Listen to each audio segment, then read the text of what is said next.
Le matin, je me suis réveillée avant que mon réveil ne sonne. Toujours à la même heure. Peu importe à quelle heure je m'étais couchée la veille. L'âge. Que voulez-vous?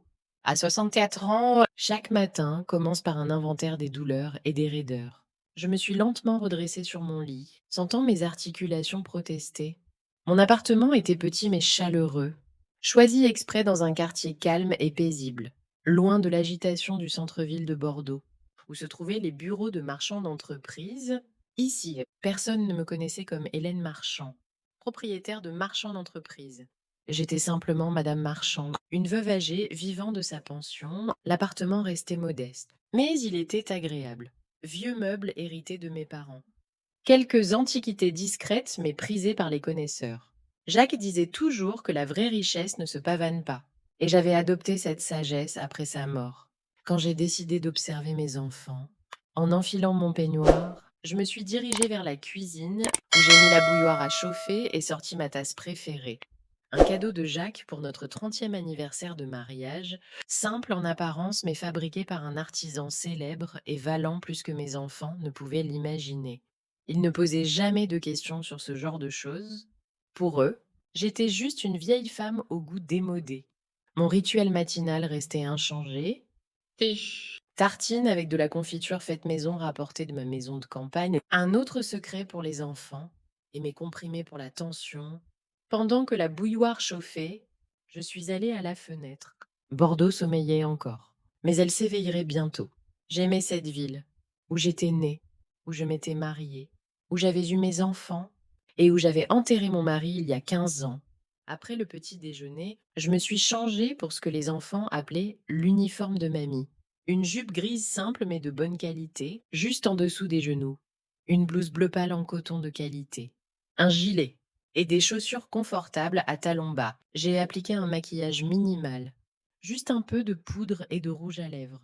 Et rassemblé mes cheveux gris en un chignon simple, le miroir reflétait la femme que mes enfants s'attendaient à voir. Modeste, discrète, presque invisible. Le téléphone a sonné. Sébastien, mon fils aîné, qui appelait rarement, généralement avec une demande ou pour annoncer ses progrès. Maman, tu es réveillée. Sa voix semblait impatiente, comme s'il avait mieux à faire que de me parler. Bien sûr. Sébastien, je me lève tôt.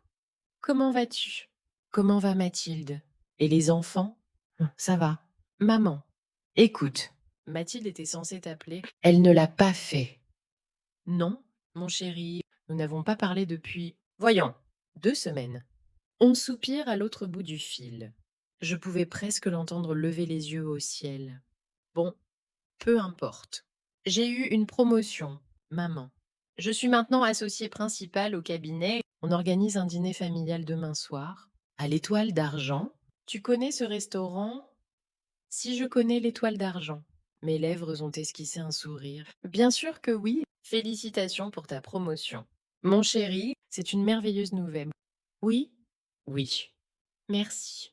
Donc, euh, Mathilde insiste pour que tu viennes. Événement familial. Tout ça. Mathilde insistait. Bien sûr, c'était un mensonge. Ma belle-fille me détestait, me voyant comme un rappel des origines modestes de son mari, une tache sur l'image sociale impeccable qu'elle avait soigneusement construite. Bien sûr, je viendrai. J'en serai ravie. Soupa. Juste, maman. Il a bégayé, et je savais ce qui allait suivre. Porte quelque chose. Convenable. D'accord?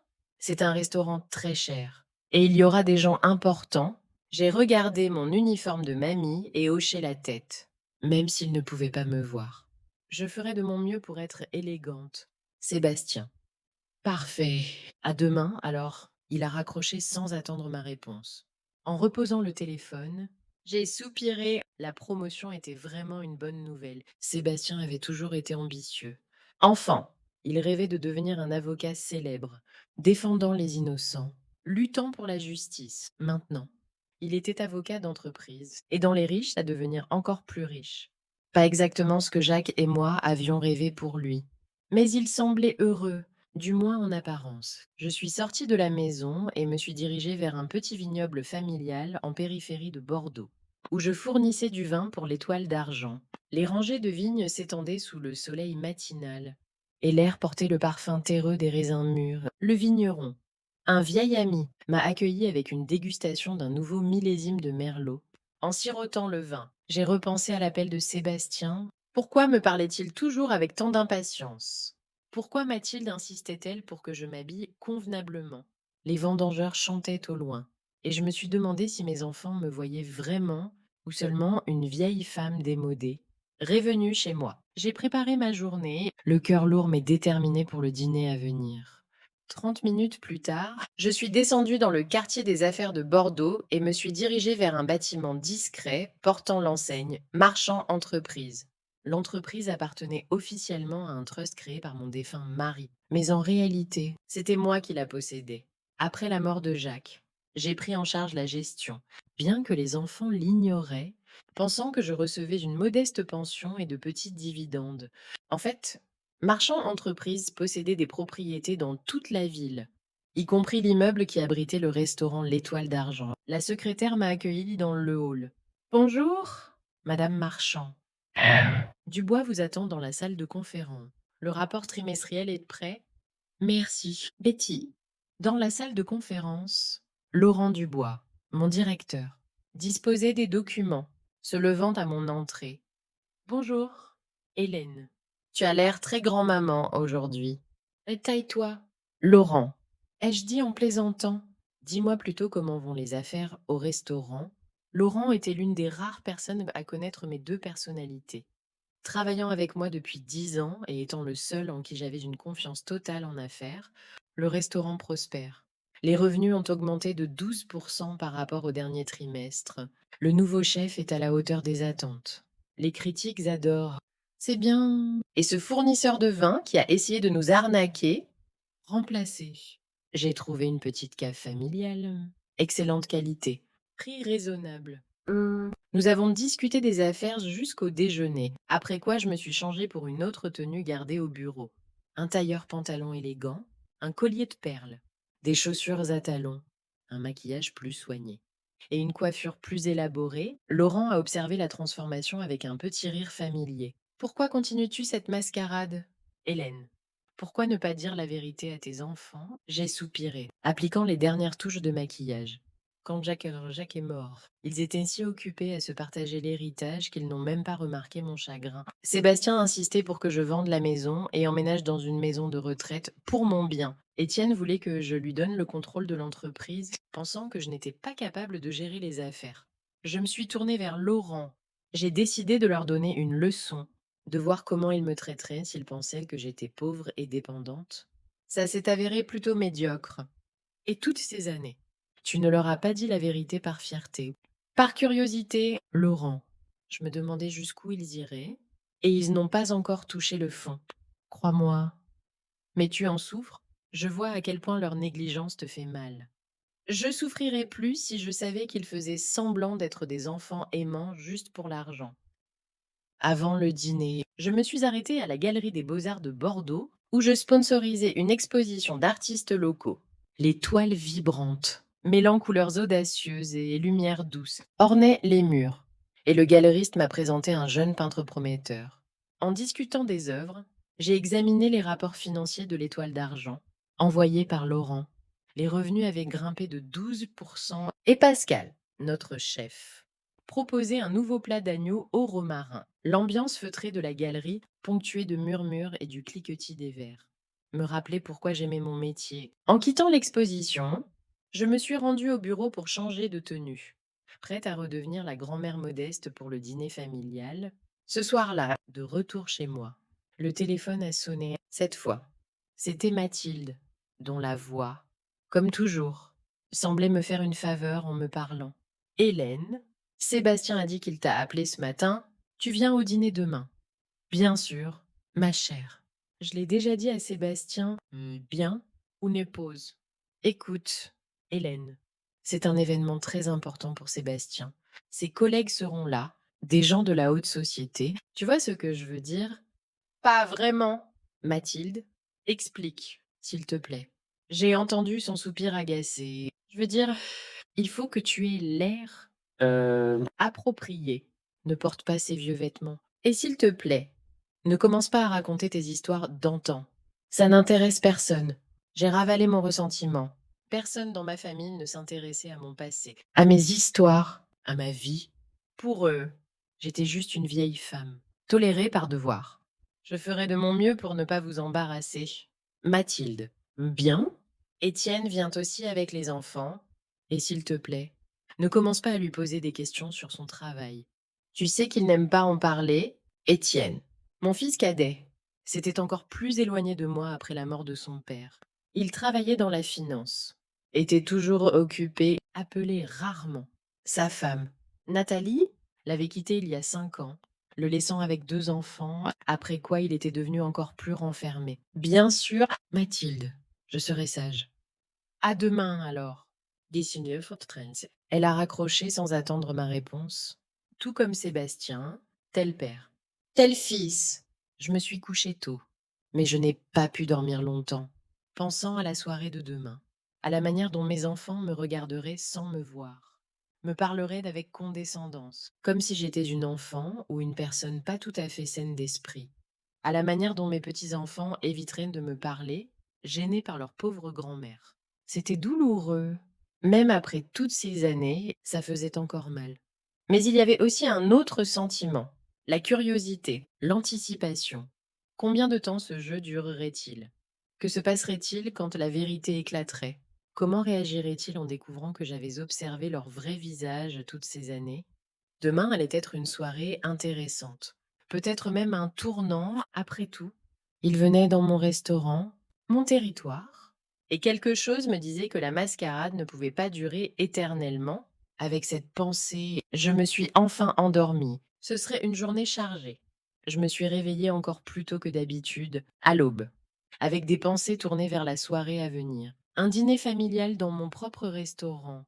L'ironie du sort. On ne pouvait pas faire mieux. Je ne croyais pas aux coïncidences. Mais parfois, la vie me réservait des surprises qui me laissaient sans voix. Après une douche et une tasse de thé corsé, j'ai sorti de l'armoire ma tenue de travail, un tailleur bleu marine avec une jupe aux genoux, une blouse blanche et des boucles d'oreilles en perles.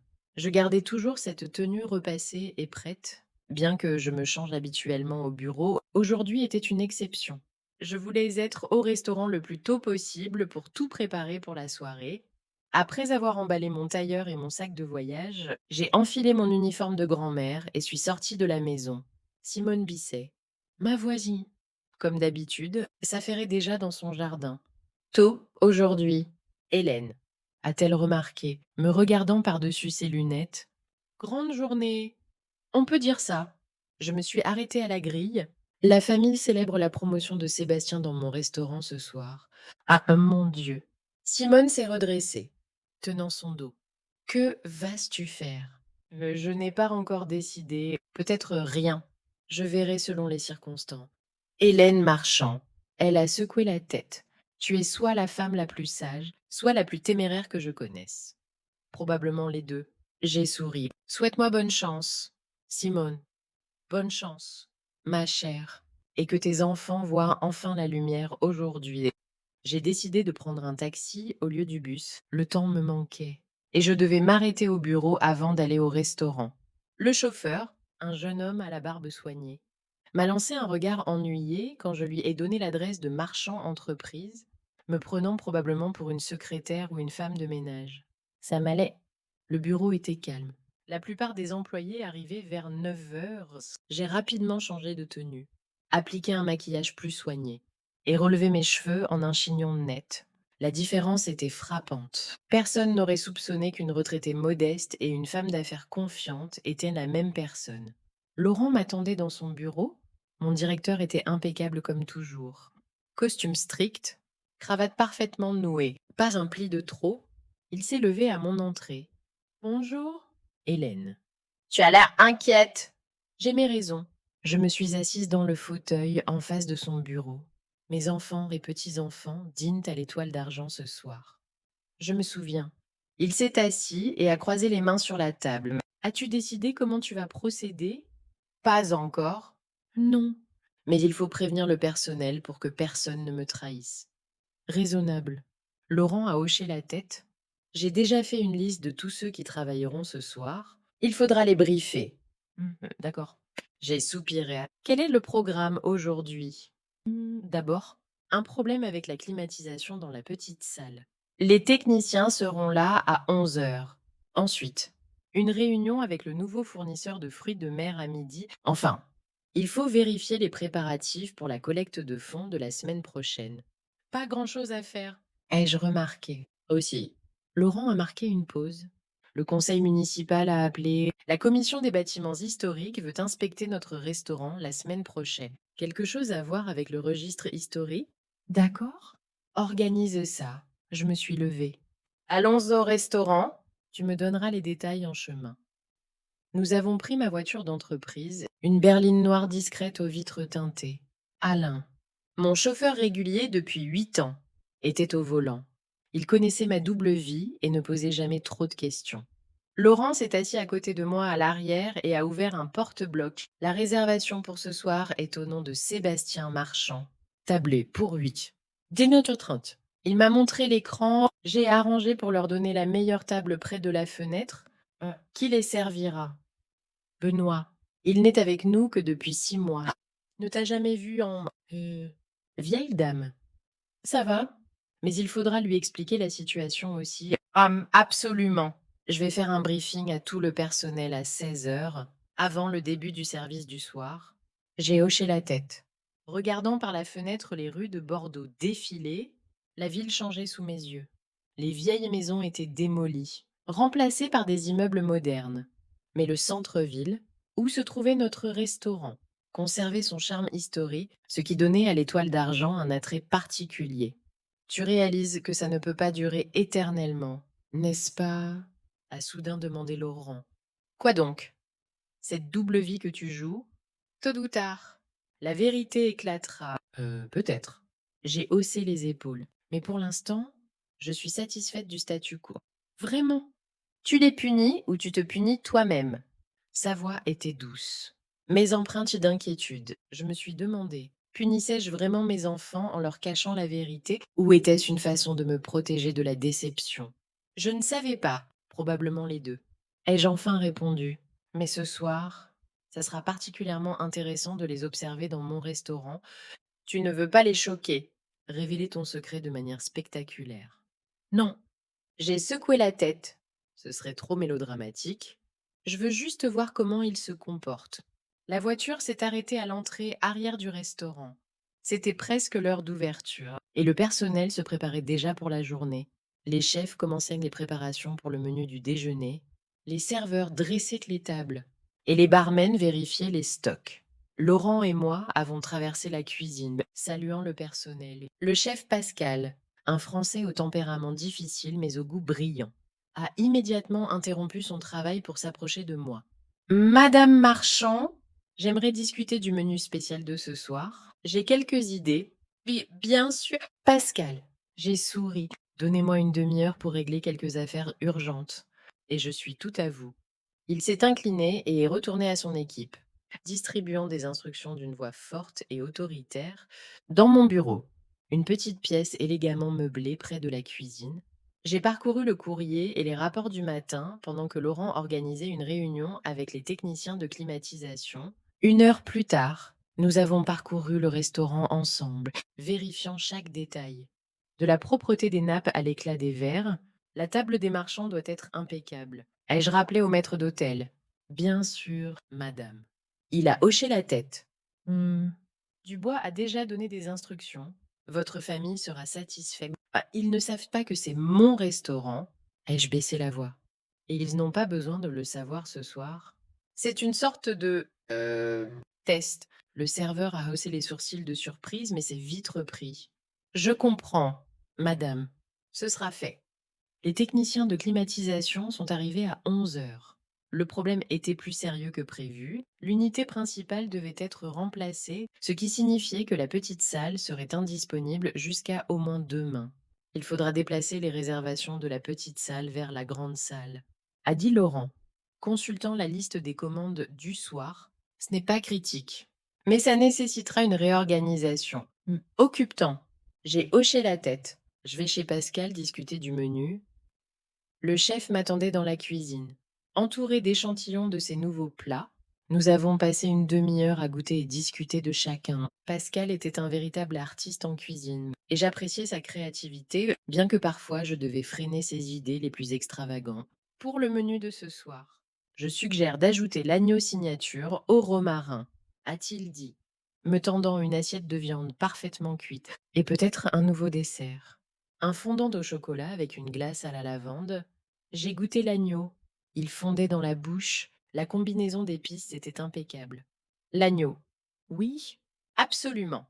Mais attention avec la lavande dans le dessert. Tout le monde n'appréciera pas une saveur aussi inhabituelle. Si vous le dites, madame. Il s'est incliné légèrement, mais je pouvais voir le désaccord dans ses yeux. Pascal était toujours sûr de ses décisions culinaires. Après le déjeuner, que j'ai passé en compagnie de Laurent et du nouveau fournisseur de fruits de mer.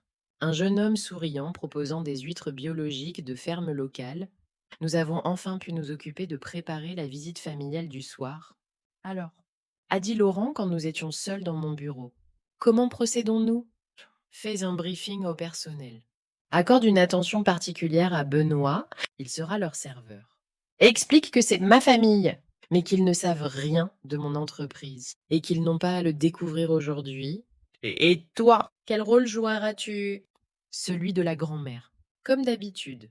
J'ai souri, j'arriverai séparément. Comme si j'étais juste invitée à un dîner familial. Et si l'un des employés t'appelle la propriétaire, ils ne devraient pas. Toi et moi y veillerons. De plus, le service du soir est composé principalement de nouveaux employés, et ils ne m'ont vu qu'en tailleur, pas en retraité modeste.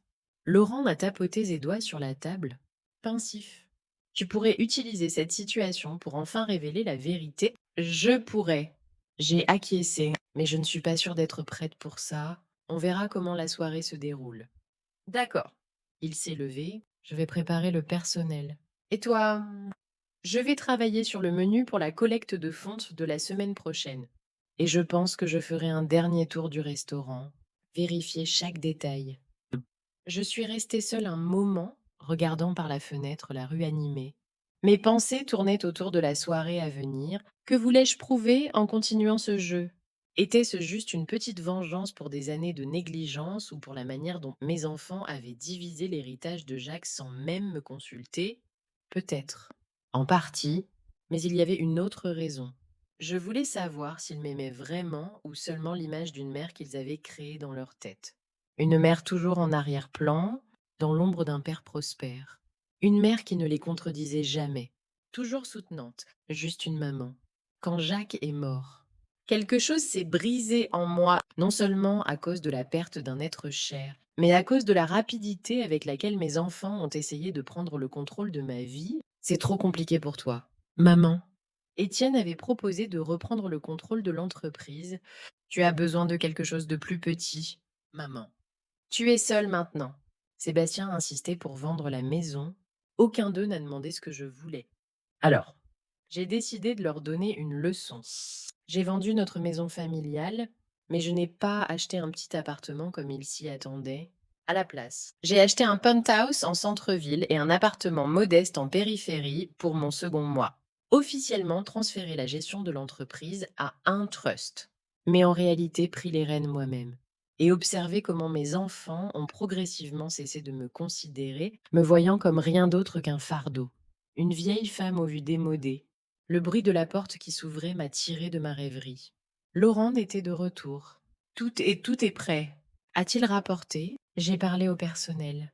Tout le monde a été prévenu et promet de garder ton secret. Bien, je me suis levée. Alors, je pense que je vais rentrer. Il faut que je me prépare pour ce soir.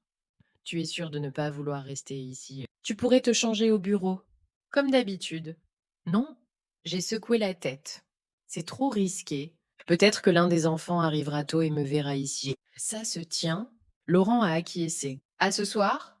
Alors, je serai là pour m'assurer que tout se passe bien. Merci. J'ai souri. Je ne sais pas ce que je ferais sans toi. Tu t'en sortirais, a-t-il dit sérieusement. Tu es plus forte que tu ne le penses, Hélène. J'ai remis mon uniforme de grand-mère et appelé un taxi pour rentrer. En chemin. J'ai réfléchi à ce que je porterai ce soir. Mathilde avait insisté sur une tenue convenable. Mais que voulait-elle dire par là? J'avais quelques robes élégantes que je n'avais jamais portées devant les enfants. Peut-être était-il temps de leur montrer qu'une vieille mère pouvait encore avoir du style. À la maison. J'ai d'abord vérifié le courrier. Parmi les prospectus et les factures, j'ai trouvé une carte postale d'Adèle, ma petite fille aînée, la fille de Sébastien. Chère mamie, merci pour ton cadeau d'anniversaire. Maman dit que je dois t'écrire, bien que j'aurais pu juste t'appeler. Bisous, Adèle. Pas sous de mots sûrs si elle avait aimé le cadeau. Une broche antique que j'avais reçue de ma grand-mère. Elle l'a probablement trouvée démodée et rangée dans un tiroir oublié. J'ai pris une longue douche, pensant à la soirée à venir. Peu importe ce qui se passerait, je devais rester calme et digne, même si les enfants se comportaient mal. Je ne m'abaisserais pas à leur niveau. Après tout, j'étais leur mère et la propriétaire du restaurant où ils allaient dîner. Même s'ils l'ignoraient, j'ai choisi une robe bleu marine, sobre mais élégante, avec le collier de perles que Jacques m'avait offert il y a des années. Des chaussures à talons bas, assez à la mode mais confortables pour mon âge. J'ai fait mon maquillage plus soigneusement que d'habitude, mais sans excès, et arrangé mes cheveux dans un style simple mais soigné. En me regardant dans le miroir, je voyais une femme qui assumait son âge avec dignité. Pas une femme d'affaires riche, mais pas non plus la vieille dame pathétique que mes enfants semblaient voir. Juste Hélène Marchand, une femme avec une histoire et du caractère. Laurent a appelé. Tout est prêt, a-t-il rapporté. Personnel est brief. Elle est briefée. La table est dressée. Benoît a compris la tâche et promet d'être attentif. Merci, Laurent. Je serai là à 18h30. Arrive un peu plus tôt. Sébastien l'a réservé pour 18h30, mais il pourrait arriver avant. D'accord. J'ai acquiescé. Je serai là à 18h. J'ai raccroché et me suis regardée une dernière fois dans le miroir. Ce soir pourrait être un tournant dans ma relation avec les enfants. Peut-être était-il temps d'arrêter de jouer un rôle et de leur montrer qui j'étais vraiment. Ou peut-être juste de voir jusqu'où ils étaient prêts à aller dans leur négligence. Quoi qu'il en soit, j'étais prête pour cette soirée. Et l'étoile d'argent était prête à accueillir la famille Marchand aussi. J'ai atteint le restaurant L'Étoile d'Argent 20 minutes avant l'heure convenue. Le taxi s'est arrêté à l'entrée principale. Les marches en marbre, les colonnes, les portes en verre élégamment gravées. Mon œuvre. Mon petit palais que Jacques et moi avions créé avec tant d'amour. J'ai payé le chauffeur et me suis arrêtée un instant devant l'entrée, admirant la façade. Le portier, un jeune homme que je n'avais vu que quelques fois, s'est empressé d'ouvrir la porte devant moi. Il ne m'a pas reconnue, ce qui était mieux ainsi. À l'intérieur, le restaurant brillait d'une lumière douce réfléchie par les lustres en cristal. Les nappes blanches contrastaient avec le bois sombre des meubles, des fleurs fraîches et de l'argenterie sur chaque table. L'hôtesse, une femme élégante en tailleur strict, m'a accueillie à l'entrée. Bonsoir, madame. Avez-vous une réservation? Je suis ici pour la famille Marchand. Ai-je répondu? Je ne sais pas s'ils sont déjà là. Elle a vérifié le plan des tables sur son porte-bloc. Marchand. Oui. La réservation est pour 18h30. Ils ne sont pas encore arrivés. Permettez-moi de vous conduire à votre table et... Je l'ai suivi à travers la salle, du coin de l'œil. J'ai vu Laurent parler au barman. Il m'a vu et m'a fait un discret signe de tête. Tout était sous contrôle. La table pour ma famille était l'une des meilleures, près de la grande fenêtre donnant sur le parc. Dans une alcôve confortable offrant un peu d'intimité tout en me permettant de voir toute la salle. Voulez-vous quelque chose en attendant? A demandé l'hôtesse. Un verre de vin blanc. S'il vous plaît. Chardonnay. Il sera apporté. Elle est partie. Et 1 minute plus tard, le serveur est apparu. Benoît, comme promis. Un grand jeune homme à la posture parfaite et aux manières impeccables. Madame. Chardonnay. Il a placé un verre devant moi. Autre chose. Oh, pas encore. Merci, j'ai pris une gorgée. Le vin était excellent. Comme toujours. Je l'avais personnellement choisi chez le vigneron il y a un mois, progressivement.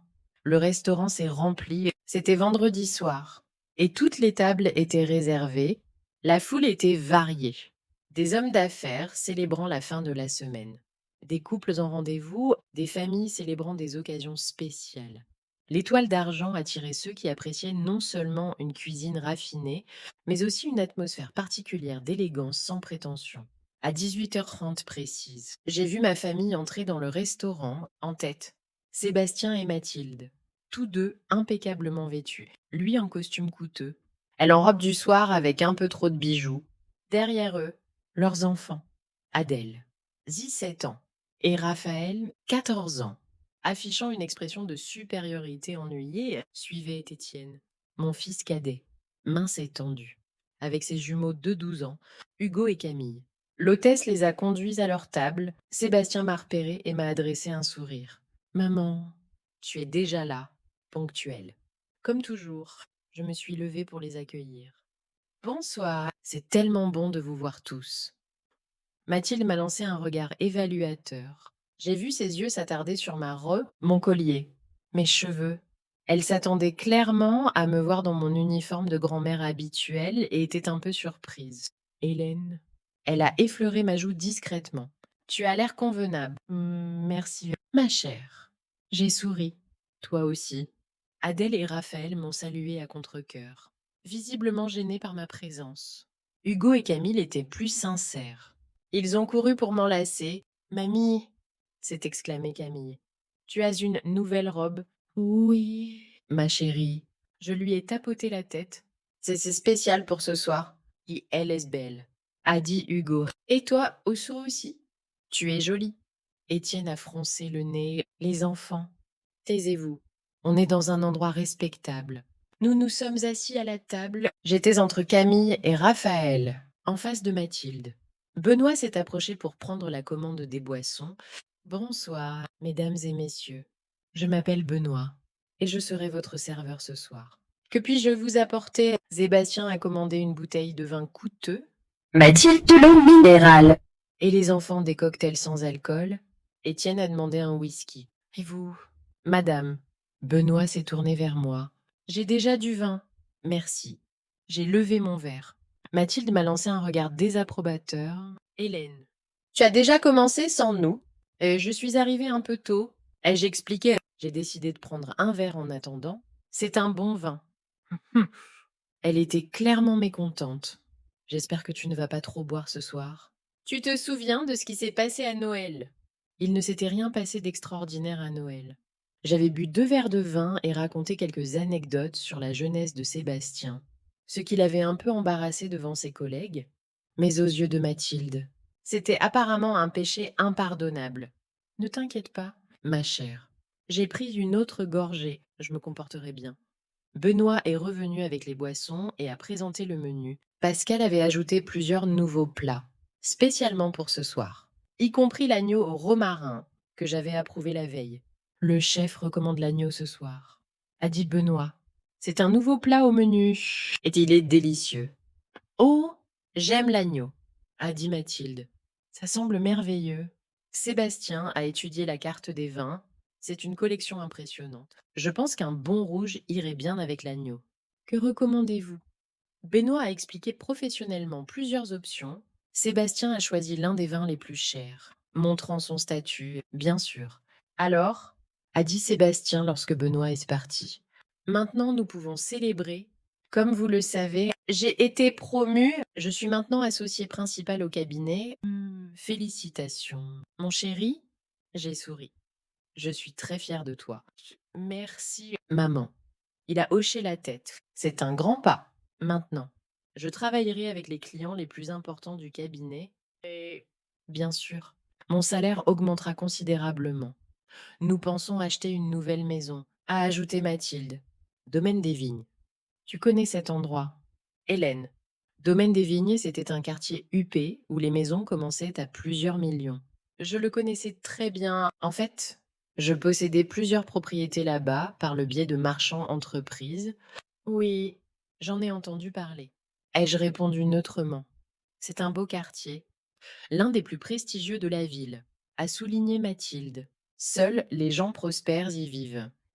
Être riche, a ajouté Raphaël avec la candeur adolescente. Les maisons là-bas coûtent cher. Raphaël. Sa mère l'a réprimandé. On ne parle pas d'argent à table.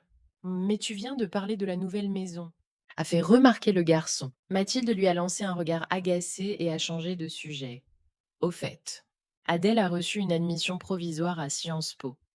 Félicitations, ma chérie. Je me suis tournée vers ma petite fille. C'est merveilleux. Adèle semblait gênée. Ce n'est pas encore définitif. Mamie. Et tu, la moitié de ma classe a postulé dans des grandes écoles. Mais tout le monde n'aura pas une invitation. A souligné Mathilde. Seuls les meilleurs. Qui Comment va ta broche? Mamie. A soudain demandé Adèle. Celle que tu m'as donnée, maman a dit que c'était une antiquité. C'est un héritage familial. J'étais touchée qu'elle s'en souvienne. Elle appartenait à ma grand-mère. C'est très intéressant, a dit Adèle diplomatiquement. Pas vraiment mon style. Cependant, Adèle préfère les bijoux modernes. A intervenu Mathilde. Tu sais, Hélène, les jeunes ne portent pas ce genre de choses démodées de nos jours. Je comprends. J'ai hoché la tête. Les modes changent. Mais certaines choses ont de la valeur indépendamment de la mode. Une valeur matérielle. Peut-être. Mathilde arrive, mais pas esthétique.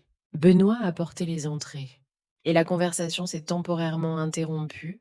J'ai commandé un carpaccio de betterave avec du fromage de chèvre, un plat léger que j'aimais. Mathilde a jeté un œil à mon assiette. Hélène, es-tu sûre de devoir manger du fromage avec ton cholestérol? Mon cholestérol va bien, ma chère. Ai-je répondu calmement. Mon dernier test était bon. Elle était visiblement mécontente de ma réponse. Eh bien, je serai prudente à ta place. La santé est si fragile à ton âge. Étienne, qui était resté silencieux jusque-là, a soudain élevé la voix. Maman, prends-tu tous les médicaments que le docteur Lefebvre t'a prescrit? Bien sûr. Mon chéri, j'ai coupé un morceau de betterave. Je prends soin de ma santé. Bien. Il a hoché la tête. Parce que, tu sais, je ne peux pas m'occuper de toi si quelque chose arrive. J'ai trop de travail. Et les enfants sont déjà assez difficiles depuis que Nathalie est partie. Nathalie, son ex-femme, l'avait quittée il y a 5 ans. Depuis, Étienne utilisait souvent cela comme excuse pour tout. Des mauvaises humeurs à son refus de me rendre visite. Je comprends, mon chéri, ai-je dit doucement. Ne t'inquiète pas, je me débrouille bien toute seule. Tu devrais peut-être penser à une maison de retraite, a soudain suggéré Sébastien. J'ai entendu parler d'un nouveau complexe en banlieue, un endroit très correct, avec de bons soins. Et là-bas, tu serais parmi des gens de ton âge. Je les regardais avec surprise. Nous n'avions même pas encore atteint les plats principaux. Et il essayait déjà de m'envoyer dans une maison de retraite. Merci de ta sollicitude, Sébastien. Mais je préfère vivre seule. J'aime mon appartement et mon quartier.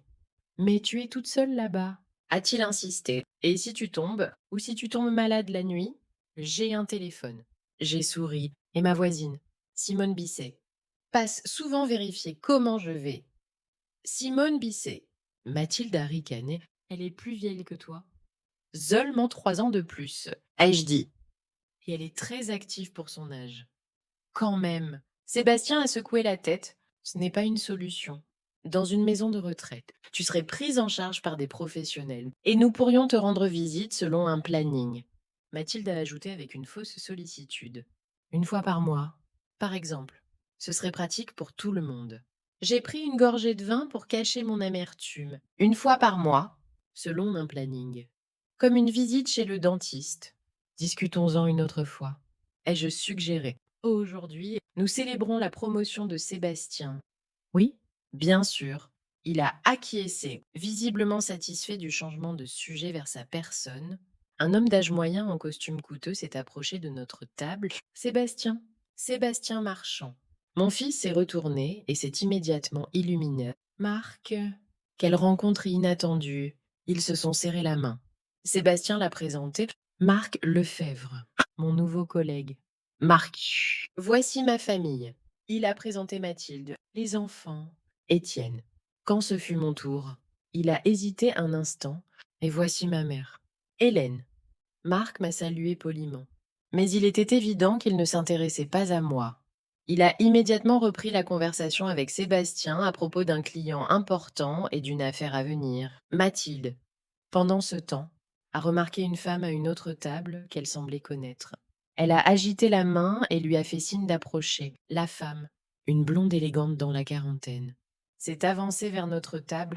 Mathilde, ma chérie, quelle surprise. Elle et se sont embrassées comme de vieilles amies. Mathilde l'a présentée comme Charlotte Renaud, la présidente du comité de charité auquel elle appartenait. Charlotte s'est révélée bavarde et bruyante, s'engageant immédiatement dans la conversation sans remarquer qu'elle interrompait notre dîner familial. Bientôt, notre table est devenue le centre d'un petit rassemblement social. Marc et Charlotte ont été rejoints par quelques autres connaissances de Sébastien, et ils se tenaient tous autour, parlant fort et riant. Mathilde rayonnait, appréciant clairement l'attention. Étienne participait à la conversation à contre-cœur, jetant des coups d'œil à sa montre de temps en temps. Les enfants étaient laissés à eux-mêmes et commençaient à s'ennuyer franchement. Je restais assise en silence, sirotant de mon vin et observant le spectacle. Aucun des nouveaux arrivants n'a même essayé de m'inclure dans la conversation. Sébastien et Mathilde semblaient totalement inconscients de mon existence. Benoît s'est approché de la table. Excusez-moi, puis-je suggérer un dessert? Sébastien l'a balayé d'un geste. Pas pour le moment. Nous discutons. Charlotte Renaud m'a enfin remarqué. Et vous devez être la mère de Mathilde, a-t-elle demandé avec un sourire poli. Non, je suis la mère de Sébastien, ai-je répondu calmement. Oh, elle semblait embarrassée. Je suis désolée. Ravie de vous rencontrer. Mathilde s'est empressée d'intervenir. Charlotte est la présidente du comité de charité Avenir Brillant. Nous collectons des fonds pour les enfants défavorisés. C'est très louable. Ai-je dit oui? Nous faisons un travail important. Charlotte a hoché la tête. Nous avons organisé un gala le mois dernier et collecté près d'1 million d'euros. J'en ai entendu parler. Ai-je remarqué? Je crois que c'était au Palais des Vins. C'est exact. Charlotte m'a regardé avec surprise. Y étiez-vous? Avant que je puisse répondre, Mathilde arrive. Oh, non, Charlotte. Ma belle-mère ne va pas à ces événements. Les billets coûtent 1000 euros. J'ai fait un don à votre fondation. Ai-je dit anonymement. Vraiment? Mathilde m'a regardé avec incrédulité. Combien? C'était un don anonyme. Ma chère, j'ai souri. Le but est que personne ne sache combien ni de qui. Charlotte semblait perplexe, mais a rapidement changé de sujet. Revenant à sa conversation avec Mathilde, j'ai remarqué Camille étirer doucement sur la manche de son père. Papa, il faut que j'aille aux toilettes, a-t-elle murmuré. Étienne a froncé les sourcils. Ce n'est pas le moment. Camille, attends un peu. Mais j'ai vraiment besoin, a insisté la fille. Je peux lui montrer où sont les toilettes. Ai-je proposé? Étienne a hoché la tête avec soulagement. Et Camille et moi nous sommes levés de la table. Aucun des adultes n'a même remarqué notre départ. Ils étaient trop absorbés par la conversation. J'ai accompagné Camille aux toilettes pour dames. Un espace élégant avec des lavabos en marbre et des fleurs fraîches. Lorsqu'elle est sortie de la cabine, elle s'est attardée devant le miroir, s'examinant. Mamie, tu es vraiment venue ici avant? A-t-elle demandé. Oui, ma chérie. J'ai souri dans le miroir plusieurs fois. J'aime cet endroit. Elle a passé sa main sur le comptoir en marbre. C'est beau. Et la nourriture est bonne. Je suis contente que tu aimes. J'ai caressé ses cheveux. Tu as beaucoup grandi depuis la dernière fois que je t'ai vue. Papa dit qu'on ne peut pas te rendre visite souvent parce que tu vis loin et qu'il a beaucoup de travail, a dit Camille avec la candeur enfantine. C'est vrai? Pas vraiment? Ma chérie, j'ai soupiré. Je ne vis pas si loin. Mais ton papa a beaucoup de travail. Et il dit aussi que tu ne vas pas bien et que tu as besoin de repos. Ce n'est pas vraiment vrai non plus. J'ai souri, je me sens bien pour mon âge. Nous sommes revenus à la table. Le groupe d'amis de Sébastien et Mathilde s'était encore agrandi pendant notre absence. Il y avait maintenant 10 personnes autour de la table, parlant fort et riant. Nos places étaient prises, et je me suis arrêtée à une certaine distance, tenant la main de Camille. Étienne nous a remarqués et s'est approché. Camille, joindre Hugo, a-t-il dit. Il est là-bas avec Raphaël et Adèle. Les enfants étaient assis à l'extrémité de la table, visiblement ennuyés et jouant sur leur téléphone. Camille s'est dirigée vers eux à contre-cœur. Se retournant vers moi, ça devient trop bruyant ici, a dit Étienne, se tournant vers moi. Peut-être devrais-tu rentrer. Maman, tu as l'air fatiguée. Je vais bien, ai-je répondu. Et il n'y a pas encore eu de dessert. Désolé. Il a secoué la tête. Je ne pense pas qu'on en commandera. Cette rencontre avec les collègues de Sébastien risque de durer. À cet instant, Mathilde s'est approchée, titubant légèrement. Apparemment, elle avait bu plus que d'habitude. Oh, te voilà. Elle a attrapé le bras d'Étienne. Marc invite tout le monde au Toit d'Étoile après le dîner. Il y a un groupe de jazz célèbre qui joue ce soir. Tout le monde, a dit Étienne, me jetant un coup d'œil. Eh bien, tous les adultes. Mathilde a gloussé. On laissera les enfants avec la nounou. Je l'ai déjà appelée. Elle sera là dans une demi-heure. Et maman, a demandé Étienne doucement. Mathilde semblait seulement maintenant me remarquer. Oh, Hélène. Eh bien, je ne pense pas que tu aimeras le bar. Ce sera bruyant, plein de monde. Et puis, c'est un endroit pour, tu sais, des gens plus modernes. Je comprends, j'ai hoché la tête. Ne vous inquiétez pas pour moi. Je peux appeler un taxi. Oh, bien. Mathilde a rayonné. Je savais que tu comprendrais. Sébastien a enfin remarqué notre conversation et s'est approché. Quel est le problème a-t-il demandé. Ta mère rentre chez elle, a expliqué Mathilde. On va au Toit d'Étoile après le dîner. Oh. Oui. Il a hoché la tête avec soulagement. C'est la bonne chose à faire. Tu n'aimerais pas là-bas, maman. C'est trop bruyant pour toi. Je n'ai pas demandé à y aller. Ai-je fait remarquer? Bien sûr que non. Il m'a tapoté l'épaule avec condescendance. Tu n'as jamais été très fêtarde. Même jeune. Pour autant que je me souviens, je me demandais ce dont il pouvait se souvenir. Quand Sébastien était enfant, Jacques et moi organisions souvent des fêtes. Mais je suppose que la mémoire de l'enfance est sélective. Je vais t'appeler un taxi, a proposé Étienne, sortant son téléphone. Pas besoin. Je l'ai arrêté, je peux me débrouiller seul. Comme tu veux. Il a haussé les épaules et s'est immédiatement retourné vers le groupe de Sébastien. Je me suis mise à l'écart, me demandant quoi faire. Une partie de moi voulait simplement partir. Une autre insistait pour que je reste et leur donne une leçon. La troisième, la plus sage, disait que la meilleure chose à faire maintenant était d'appeler un taxi et de rentrer. Demain serait un nouveau jour et je pourrais réfléchir à la situation avec une tête reposée. J'ai sorti mon téléphone et allé composer le numéro d'un taxi quand j'ai remarqué Laurent traverser la salle avec une expression inquiète. Il n'était pas seul. Il était suivi par Benoît, notre serveur, et un autre jeune homme en uniforme de serveur que je ne connaissais pas. Laurent m'a vu et s'est immédiatement dirigé vers moi. Je pouvais voir à son visage que quelque chose n'allait pas. Un problème. AIG demandait doucement lorsqu'il s'est approché. Un petit.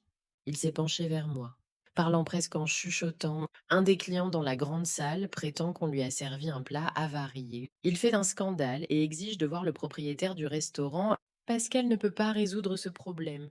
Pascal est furieux et prêt à jeter le client dehors. J'ai dû les séparer. J'ai peur qu'on ne puisse pas se passer de toi. J'ai soupiré. C'était tout ce dont j'avais besoin. D'accord. J'arrive tout de suite. Et je dis, je vais juste chercher mon sac. Mon sac était resté sur la chaise près de la table où les amis de Sébastien étaient maintenant assis. Je m'y suis dirigée, essayant de ne pas attirer l'attention. Mais Sébastien m'a vue. Maman, tu es encore là. Il semblait impatient. Je pars. Mon chéri, je prends juste mon sac. J'ai attrapé mon sac sur la chaise. Je pensais que tu avais déjà appelé un taxi. Il a froncé les sourcils. J'allais le faire. J'ai souri, essayant de rester sereine. Mais je crois que je suis partie pour une petite aventure. Une aventure. Il a ricané. À ton âge. L'âge n'est pas une barrière à l'aventure. Sébastien. Je me suis tournée vers Laurent, qui attendait patiemment à côté. Eh bien, emmène-moi à notre client mécontent. Laurent a hoché la tête et s'est dirigé vers la grande salle. Je l'ai suivi, sentant le regard surpris de mon fils sur moi. La grande salle était pleine de clients. La plupart d'entre eux profitaient paisiblement de leur dîner, mais dans un coin éloigné, un groupe de personnes, dont un homme au visage rouge exprimait bruyamment son mécontentement. C'est scandaleux, criait-il. Je paye une fortune pour le dîner, et on me sert du poisson pourri. Pascal, Notre chef se tenait à proximité, retenu par 2 serveurs. Son visage était déformé par la colère. Mon poisson ne peut pas être pourri, hurla-t-il avec un fort accent français. Je vérifie personnellement tous les produits. Vous ne comprenez rien à la haute cuisine. Je me suis approchée d'eux, gardant mon calme. Bonsoir, ai-je dit doucement. Quel est le problème? L'homme s'est tourné vers moi. Et vous êtes qui? Ah, je m'appelle Hélène Marchand, ai-je répondu. Que puis-je faire pour vous? J'ai besoin du propriétaire du restaurant. Pas d'une. Il a hésité, ne voulant apparemment pas insulter une vieille femme devant des témoins. Je suis la propriétaire du restaurant, ai-je dit calmement. Il y a eu un silence momentané. L'homme m'a fixé avec incrédulité. Pascal a cessé de se débattre pour échapper à l'emprise des serveurs. Laurent se tenait à proximité, prêt à intervenir si nécessaire. L'homme a enfin parlé. Vous êtes que la propriétaire de l'étoile d'argent? C'est exact. J'ai souri. Maintenant, dites-moi ce qui n'allait pas. L'homme était un peu déconcerté, mais s'est vite repris. On m'a servi du poisson avarié, a-t-il dit. Moins confiant. Il a une odeur et un goût étranges. C'est une marinade spéciale, a crié Pascal. C'est une recette signature. Pascal, s'il vous plaît. J'ai levé la main, l'arrêtant. Laissez-moi examiner le plat. Le serveur m'a tendu une assiette avec un plat à moitié mangé. J'ai examiné le poisson de près, puis l'ai senti soigneusement. Vous avez raison, ai-je dit à l'homme. Il a une odeur inhabituelle, mais ce n'est pas du poisson avarié. C'est une méthode de cuisson spéciale qui utilise une sauce fermentée. La saveur est très particulière. Tout le monde ne l'aime pas. Nous aurions dû vous avertir à ce sujet lorsque vous avez commandé. L'homme m'a regardé avec incrédulité. Vous êtes sûr que ce n'est pas avarié? Absolument. J'ai hoché la tête. Mais si le goût ne vous plaît pas, nous serons ravis de le remplacer par n'importe quel autre plat du menu. Offert par la maison? Bien sûr, l'homme a hésité. Eh bien, si vous le dites, j'insiste. Je me suis tournée vers le serveur. Veuillez apporter le menu au monsieur et un verre de notre meilleur vin pour nous excuser du malentendu. Le serveur a hoché la tête et est parti s'exécuter. Pascal semblait toujours offensé, mais ne tentait plus de s'en prendre au client. Merci de votre compréhension, ai-je dit à l'homme. Nous apprécions beaucoup nos clients et nous efforçons toujours de rendre leur expérience dans notre restaurant extrêmement positive. Oui, eh bien, l'homme a ajusté sa cravate. Je m'excuse pour le bruit. Je ne suis juste pas habituée à des goûts aussi exotiques. Ce n'est pas grave. J'ai souri. J'espère que le prochain plat vous plaira davantage. J'allais partir quand j'ai entendu une voix familière derrière moi. Maman. Et me retournant, j'ai vu Sébastien. Il se tenait à quelques mètres de moi, l'air totalement déconcerté. Mathilde se tenait à côté de lui, la bouche ouverte de surprise. Étienne se tenait un peu plus loin, fronçant les sourcils d'incompréhension. Bonjour. Sébastien, ai-je dit calmement. Quelque chose ne va pas? Oui, nous. Il a bégayé. Cet homme t'a appelé la propriétaire du restaurant. C'est exact. J'ai hoché la tête. Mais c'est impossible. Il a ri nerveusement. Tu ne peux pas être la propriétaire de l'Étoile d'Argent. C'est l'un des restaurants les plus chers de la ville. Et pourtant, j'ai haussé les épaules. Mathilde s'est approchée, les yeux plissés. Quelle sorte de blague est-ce? Hélène, a-t-elle demandé sèchement. Essaies-tu de nous ridiculiser? Mais pas du tout. Ai-je répondu. Je résous juste un petit problème avec un client. Madame Marchand possède effectivement le restaurant.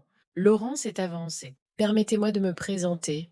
Laurent Dubois, le directeur. Je travaille pour votre mère depuis 10 ans. Sébastien a regardé de moi à Laurent et vice-versa. Mais comment? Quand? Pourquoi n'as-tu rien dit? As-tu demandé? Je l'ai regardé dans les yeux. Étienne s'est approché de nous, son visage mêlant surprise et incrédulité. C'est une erreur, a-t-il dit. Ou une blague. Maman ne peut pas posséder un restaurant. Elle n'a pas ce genre d'argent. Comment sais-tu quel genre d'argent j'ai? Étienne. J'ai demandé. T'es-tu déjà intéressé à mes finances? Ou as-tu juste supposé que j'étais une veuve pauvre vivant d'une pension? Mais il a regardé Sébastien, confus. Papa ne t'a pas laissé autant d'argent. Nous savons ce qu'il y avait dans le testament. Vous ne savez que ce qu'il y avait dans son testament personnel, ai-je répondu. Mais marchand d'entreprise m'appartient depuis toujours. Jacques et moi étions partenaires égaux dans l'entreprise. Marchand d'entreprise. Sébastien n'a pas lié. La même entreprise qui possède la moitié de l'immobilier du centre-ville. C'est exact. J'ai hoché la tête. Mathilde a émis un son étrange. Quelque chose entre un ricanement et un sanglot. Ça ne peut pas être vrai. A-t-elle murmuré. Tu as fait semblant d'être une vieille femme pauvre tout ce temps. Pourquoi? Je n'ai jamais dit que j'étais pauvre. Ai-je remarqué? Vous avez tiré vos propres conclusions. Et je n'ai juste pas contredit vos suppositions. Mais pourquoi? Sébastien semblait confus. Pourquoi nous l'as-tu caché? J'ai soupiré. Quand votre père est mort, vous étiez tous deux si occupés à diviser l'héritage que vous n'avez même pas remarqué à quel point je souffrais. Oui. Sébastien, tu insistais pour que je vende la maison et emménage dans une maison de retraite pour mon bien. Oui.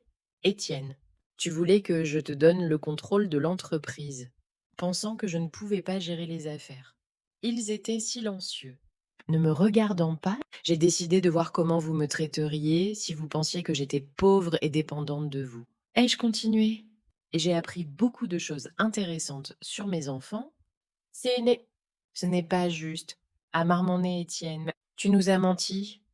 Je ne vous ai juste pas parlé de mes affaires. Ai-je rétorqué. Tout comme vous ne m'avez pas parlé des vôtres. Quand vous êtes-vous intéressé à ma vie pour la dernière fois? Étienne. Ou toi, Sébastien. Vous m'invitiez à visiter par devoir. Tolérez ma présence. Et disiez au revoir avec soulagement. Ce n'est pas vrai. Sébastien a secoué la tête. Nous nous soucions de toi. J'ai haussé un sourcil. Alors pourquoi avez-vous tous décidé il y a quelques minutes que je devais rentrer chez moi parce que je ne m'intégrerai pas avec vous? Pourquoi n'avez-vous jamais posé de questions sur mes centres d'intérêt, mes amis, ma vie?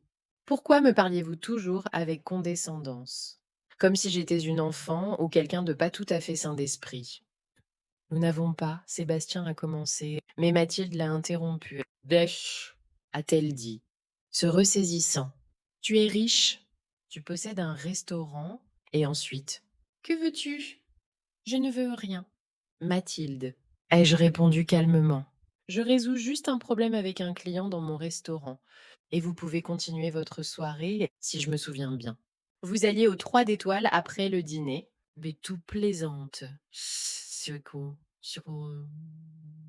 Mathilde a haussé la voix.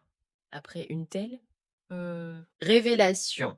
Tu penses qu'on va juste continuer la soirée comme si de rien n'était? Qu'est-ce qui a changé? J'ai haussé les épaules. Je suis toujours la même Hélène Marchand, votre mère et belle-mère. C'est juste que maintenant vous savez que je ne suis pas une vieille dame pauvre qu'on envoie chez elle en taxi quand elle devient un fardeau. Benoît s'est approché de nous. Désolé d'interrompre, Madame Marchand. A-t-il dit? Le client à la table 5 demande l'addition. Merci. Benoît. J'ai hoché la tête. Laurent s'en occupera. Benoît est parti, et Laurent s'est écarté pour régler l'addition. Nous étions 4, moi, Sébastien, Mathilde et Étienne, debout au milieu du restaurant, attirant l'attention des autres clients. Pouvons-nous continuer cette conversation dans mon bureau? Ai-je suggéré. Mais il y a trop d'yeux et d'oreilles ici. Sébastien a hoché la tête en silence. Mathilde a pincé les lèvres, mais a acquiescé aussi. Étienne avait l'air de préférer être n'importe où, sauf ici. Suivez-moi. Ai-je dit et me suis dirigée vers la porte discrète au fond de la salle menant au quartier du personnel. Mon bureau était petit mais élégamment meublé. Un bureau en bois sombre. Des chaises confortables. Quelques tableaux sur les murs. Des originaux. Pas des reproductions. Bien que les enfants puissent difficilement le deviner, sur la table. Une photo de Jacques et moi le jour de l'ouverture de l'Étoile d'Argent, il y a 25 ans. Je me suis assise à la table, faisant signe aux enfants de prendre place en face. Ils se sont assis, l'air incertain et mal à l'aise. Alors, j'ai commencé. Maintenant, vous connaissez la vérité, ou une partie de la vérité. Après la mort de votre père, j'ai pris le contrôle de marchand d'entreprise. Jacques et moi étions toujours partenaires dans les affaires. Même s'il était le visage public de l'entreprise, je préférais rester dans l'ombre. Mais pourquoi ne nous l'as-tu pas dit? A demandé Sébastien. Nous sommes tes enfants, nous avions le droit de savoir. Le droit. J'ai haussé les sourcils. À quoi exactement? À mon argent? Non, bien sûr que non. Il a secoué la tête. Mais oui, nous aurions pu t'aider, te conseiller. Je n'avais pas besoin d'aide. Sébastien. J'ai souri. Je me débrouillais bien toute seule. Et je le fais encore. Mais pourquoi ce jeu? Mathilde semblait blessée. Pourquoi faire semblant d'être pauvre? Te moquer de nous? Mais pas de vous, mais de votre attitude envers moi.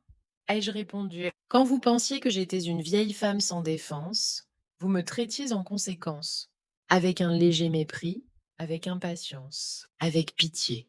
Cela m'a beaucoup appris sur vous. Et qu'as-tu appris? A demandé Étienne doucement. Que pour vous, j'ai cessé d'être humaine. Ai-je dit franchement? Je suis devenue juste une mère ou une belle-mère. Un devoir à se souvenir pendant les fêtes. Vous ne m'avez jamais demandé ce que je vivais, ce qui m'intéressait, ce que je pensais. Vous avez supposé que vous saviez tout de moi et ne vous êtes pas donné la peine d'en apprendre plus. Ils étaient silencieux, ne me regardant pas, je ne vous blâme pas. J'ai continué, plus doucement. C'est ainsi que va le monde. Les personnes âgées deviennent invisibles. On les tolère et l'on s'en occupe. Mais on ne les voit pas comme des individus avec leurs propres désirs. Rêve. Patience. Pardonne-nous. Maman.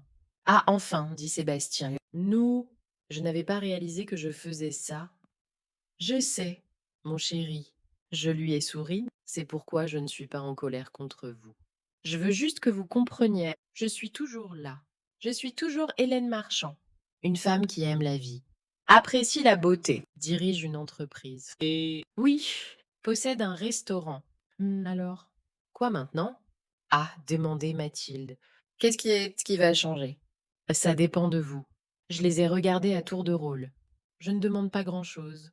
Juste un peu de respect, un peu d'attention, un peu d'intérêt sincère. Si vous pouvez me donner ça, je serai heureuse. Ils se sont regardés, ne sachant pas quoi dire. Et les enfants? A demandé Étienne.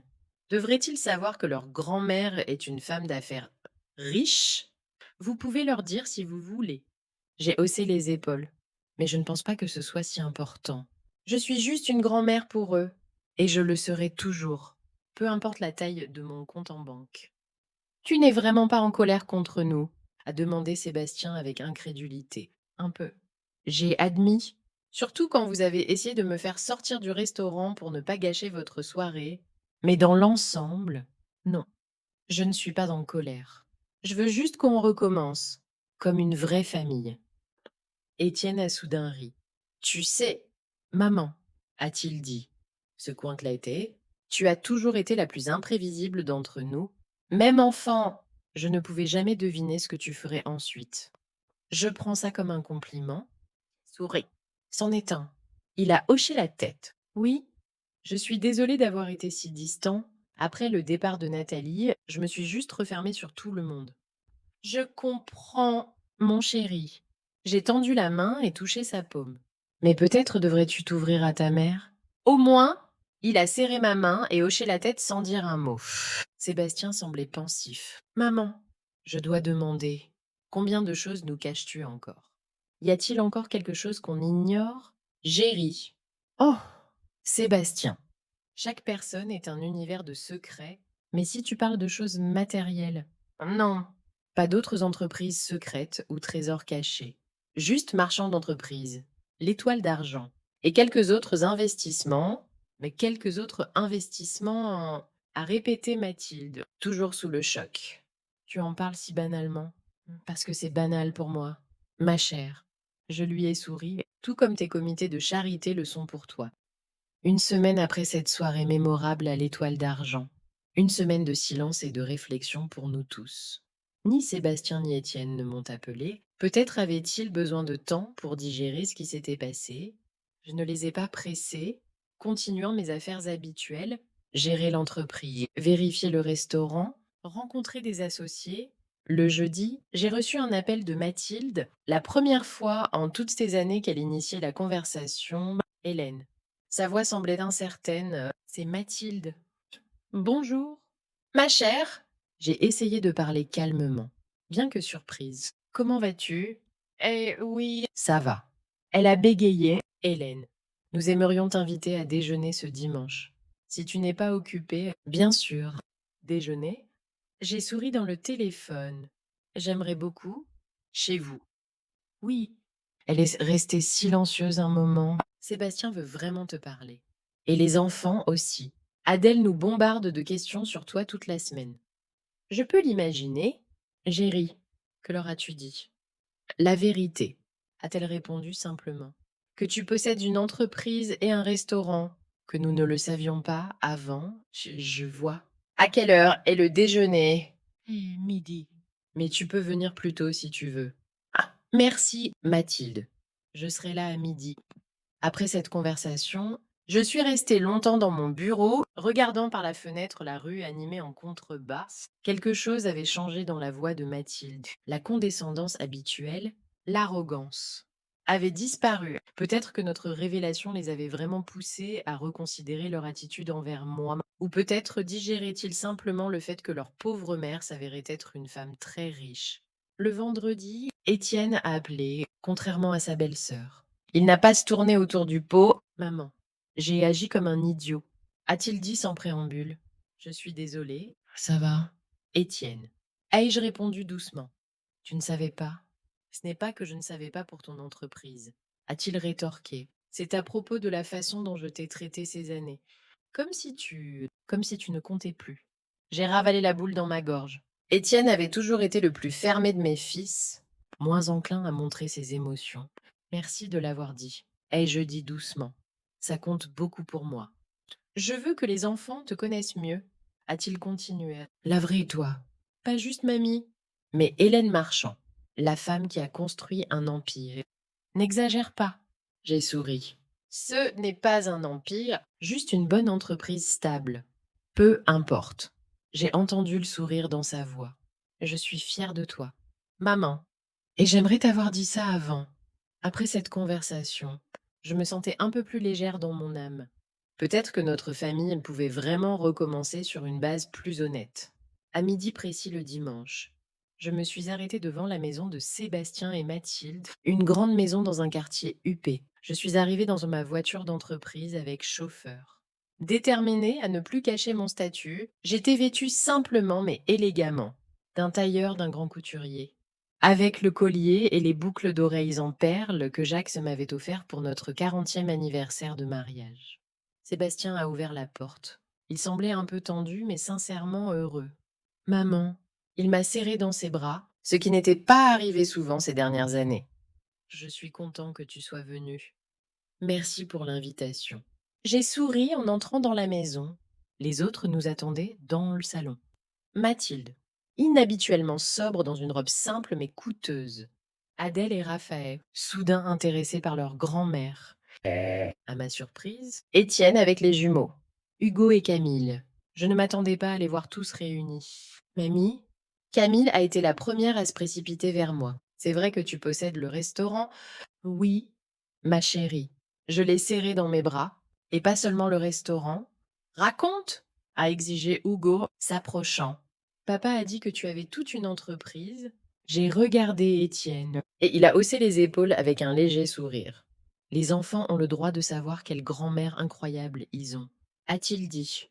Nous sommes passés à la salle à manger, où le déjeuner était servi, moins sophistiqué que celui de l'Étoile d'Argent, mais assez correct. Mathilde avait clairement essayé d'impressionner. Bien que j'ai remarqué quelques plats faits maison, elle n'avait jamais été une grande cuisinière. À table, la conversation était d'abord hésitante. Tout le monde était trop poli, trop prudent, comme s'il craignait de dire quelque chose de mal. Mais peu à peu, avec l'aide des enfants, l'atmosphère s'est détendue. Mamie, comment es-tu devenue propriétaire d'un restaurant? A demandé Adèle, jouant avec sa salade. Ton grand-père et moi avons toujours voulu ouvrir un restaurant, ai-je répondu. Jacques aimait la bonne cuisine, et j'aimais créer une atmosphère chaleureuse. Quand notre entreprise immobilière a commencé à générer des revenus stables, nous avons décidé de réaliser ce rêve. Pourquoi ne nous l'as-tu jamais dit? La voix de Raphaël semblait sincèrement intéressée. J'ai marqué une pause, cherchant mes mots. Au début, c'était juste une partie de ma vie dont personne ne se souciait. Puis, après la mort de votre grand-père, c'est devenu une sorte d'expérience. pour voir comment les gens traitaient une femme âgée, considérée comme une grand-mère, pas une femme d'affaires prospère. Et comment t'ont-ils traité? A demandé Sébastien doucement, de différentes manières.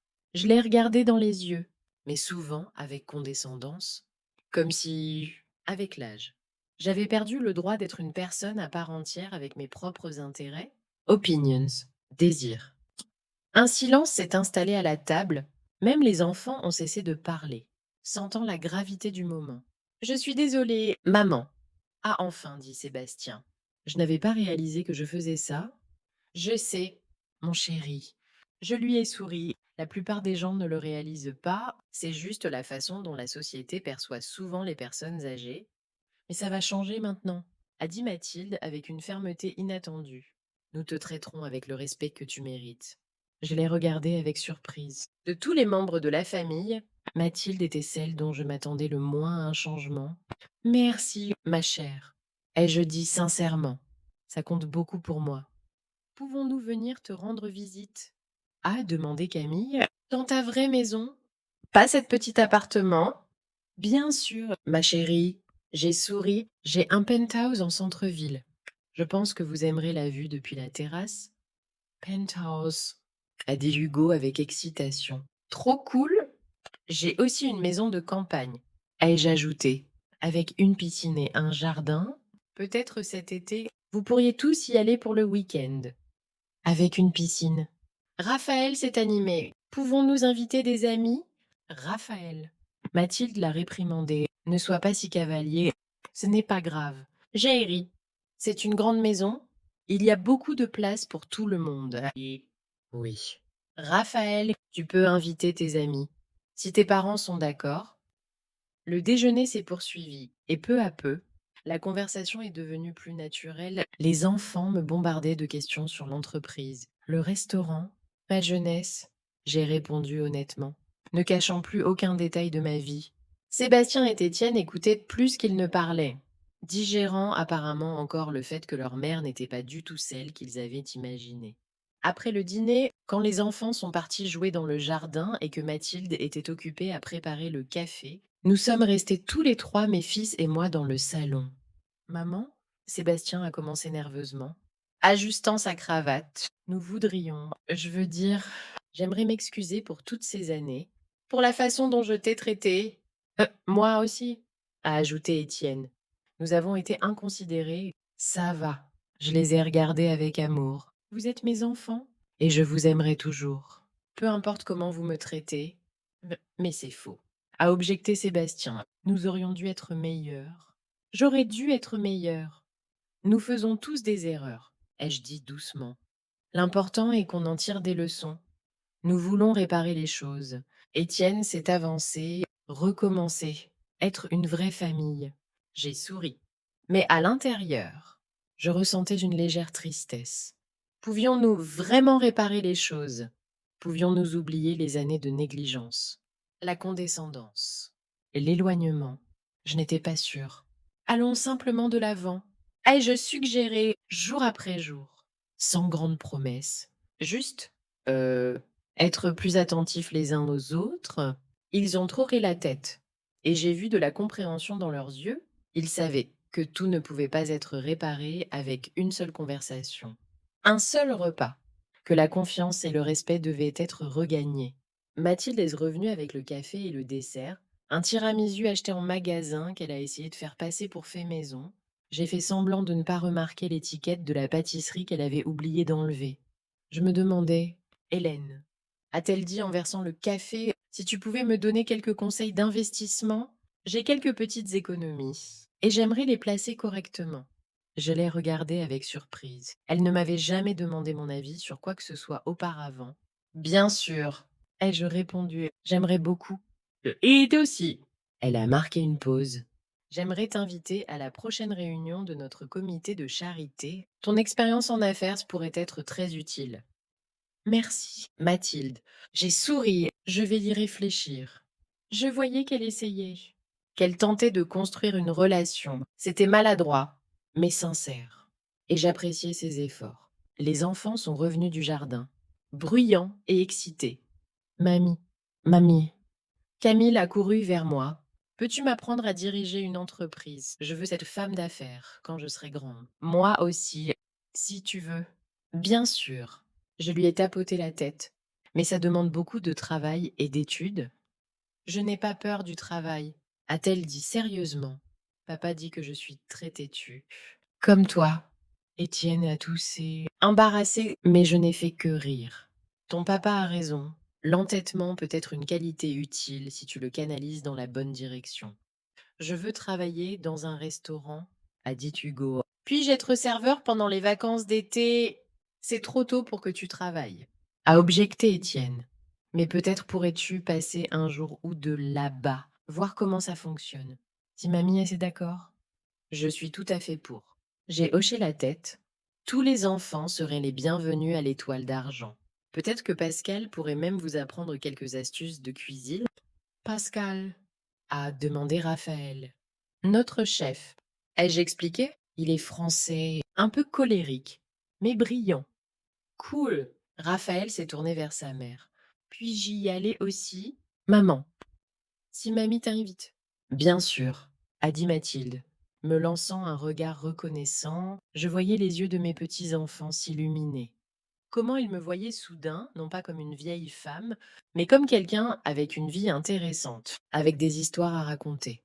Des expériences à partager, c'était gratifiant, revitalisant. Quand il fut temps de partir, tout le monde est sorti pour me raccompagner. Mon chauffeur, Alain, attendait près de la voiture. Waouh! Tu as un chauffeur personnel, a demandé Hugo avec admiration. Oui, j'ai souri. Il s'appelle Alain et il est avec moi depuis 8 ans. Puis-je faire un tour avec toi un jour? Camille m'a regardé avec des yeux suppliants. Bien sûr, ma chérie, la prochaine fois. Je viendrai te chercher et nous irons au restaurant ensemble ou au parc, où tu voudras. Elle s'est illuminée et m'a fait un gros câlin. Les autres enfants m'ont aussi dit au revoir en m'enlaçant. Même Adèle, qui était généralement si réservée. Sébastien m'a accompagnée jusqu'à la voiture. Merci d'être venu, maman, a-t-il dit. C'était important pour nous. Puis pour moi aussi. J'ai serré sa main. Nous ferons plus d'efforts, a-t-il promis, pour être meilleur, pour te voir tel que tu es. Je sais. Je l'ai embrassé sur la joue.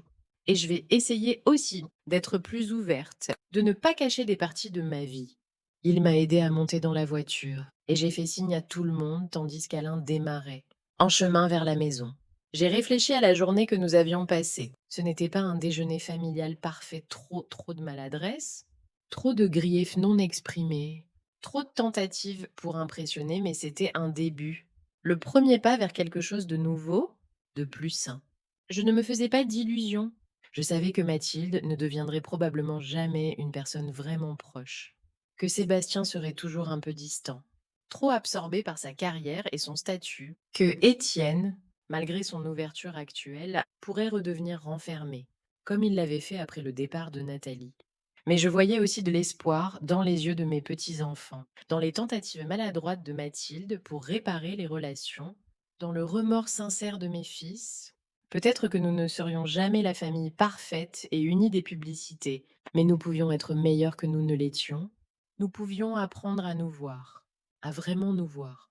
Pas seulement à travers le prisme de nos propres attentes et préjugés. En arrivant chez moi, j'ai repensé à cette nuit à l'Étoile d'Argent, au choc sur les visages des enfants lorsqu'ils ont appris la vérité, au respect soudain dans les yeux de mes petits-enfants, à la confusion de Mathilde, à l'incompréhension de Sébastien, à la compréhension silencieuse d'Étienne.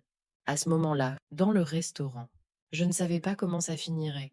J'avais peur que révéler la vérité ne fasse qu'élargir le fossé entre nous, qu'ils m'en veuillent de les avoir trompés, d'avoir été secrète. Mais peut-être que, parfois, il faut un choc pour amener les gens à voir les choses différemment, à arrêter de prendre pour acquis ce qui était toujours sous leurs yeux. Je suis sortie de la voiture, j'ai remercié Alain et je suis montée dans mon penthouse. Le soir, Bordeaux s'étendait devant moi, scintillant de lumière. Ma vie et ma famille, imparfaite, compliquée, mais toujours mienne. Il y avait beaucoup de travail à venir, beaucoup de conversations, beaucoup de moments de maladresse, beaucoup d'essais et d'erreurs. Mais j'étais prête pour ça, Après tout, je n'avais pas vécu 74 ans pour rien. Je savais que rien de valable ne vient facilement. Le lendemain, j'ai appelé Laurent.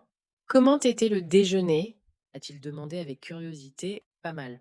Ai-je répondu. Mieux que ce à quoi je m'attendais. Ont-ils fait repentance et s'excuser à genoux? A-t-il plaisanté? Pas exactement. J'ai souri dans le téléphone. Mais il y a eu des progrès, surtout avec les petits-enfants. Et Mathilde? Te voit-elle toujours comme un obstacle à son image sociale idéale?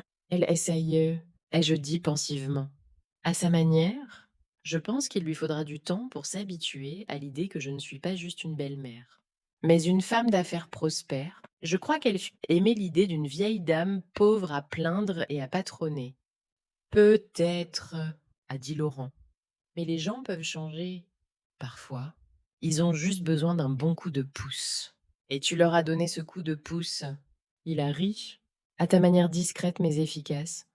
Je voulais juste qu'ils me voient. Ai-je dit sérieusement? La vraie moi. Pas l'image qu'ils avaient créée dans leur tête. Et l'ont-ils vu? Je pense qu'ils ont commencé à voir. J'ai soupiré. C'est un processus. Laurent, un long processus. Eh bien, tu as le temps, a-t-il dit, et la patience. Et surtout, l'amour pour eux, quoi qu'il arrive. Oui, j'ai souri, exactement. Après la conversation, je suis sortie sur la terrasse. Le soleil printanier caressait mon visage. Une légère brise jouait avec mes cheveux. La vie continuait. Ma vie. Pleine. Riche. Avec tous ses hauts et ses bas, ses joies et ses peines. Et ma famille faisait partie de cette vie, imparfaite mais réelle. Il y avait de nouveaux jours à venir, de nouvelles conversations, de nouvelles opportunités pour la compréhension et le pardon. Un nouveau départ pour nous tous.